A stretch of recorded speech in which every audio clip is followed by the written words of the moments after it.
Everyone in my village knows about the old house, but nobody talks about it. Not during the day, and definitely not at night.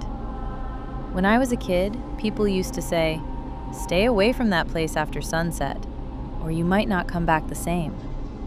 Of course, I thought it was just another spooky village myth. But one night, I realized something terrifying. The old house wasn't abandoned. Something was still living inside it. My village is small. Quiet roads, old trees, and everyone knows everyone. But at the edge of the village, there's a broken wooden house surrounded by dead trees. The windows are shattered. The door barely hangs on its hinges. People say the house has been empty for over 50 years. But the weird part? Every night, a dim yellow light appears in the window. My grandma once told me, "Kid, that house ain't normal. Something ain't right there." I laughed and said, "Grandma, ghosts aren't real." She looked at me seriously and said, "Boy, sometimes it's not ghosts you should worry about." One summer evening, my friends and I were hanging out near the village well. That's when Jake suddenly said, "Yo, why don't we check out the old house tonight?" Everyone went silent. Nobody wanted to say yes, but nobody wanted to look scared either. So I shrugged and said, "All right, let's do it." Jake grinned. Bet. Midnight. Looking back now, that was the worst decision we ever made. At midnight, the whole village felt different. The streets were empty. Even the dogs weren't barking. As we walked toward the old house, the air suddenly felt colder. Jake whispered, "Dude, you feel that?" I nodded. The wind was blowing, but the trees weren't moving. That's when we saw it. A faint yellow light glowing from the upstairs window. But remember, the house had no electricity. Jake muttered, "Okay, that's creepy." If you enjoy dark mysteries and chilling village legends like this one, make sure to like this video and subscribe to the channel Almost Okay.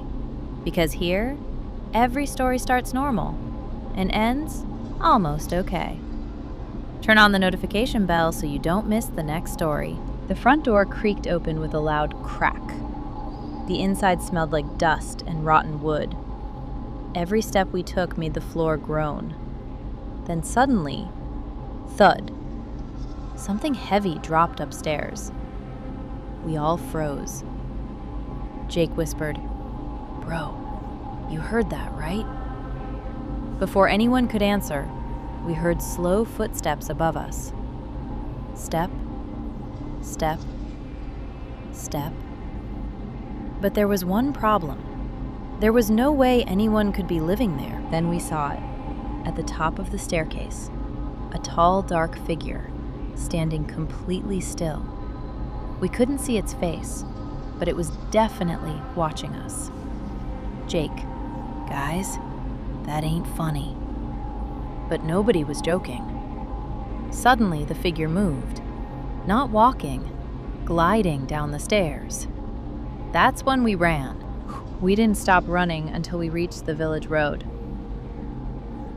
When we looked back, the house was completely dark again. No light, no movement. The next morning, we told the village elders what happened. One old man just nodded slowly. Then he said something that still gives me chills. "That house burned down in 1968. Jake said, "Yeah, we know." The old man shook his head. "No, I mean while someone was still inside." After that night, none of us ever went near the old house again. But sometimes, late at night, I still see that yellow light in the window. And every time I see it, I remember the figure on the stairs. Because deep down, I know something terrifying. That thing in the house, it wasn't trying to scare us. It was trying to stop us from coming inside. Thanks for watching. If this story gave you chills, click the next video on your screen right now for another dark mystery. And don't forget to subscribe to Almost Okay for more crime, horror, and paranormal stories every week. See you in the next story.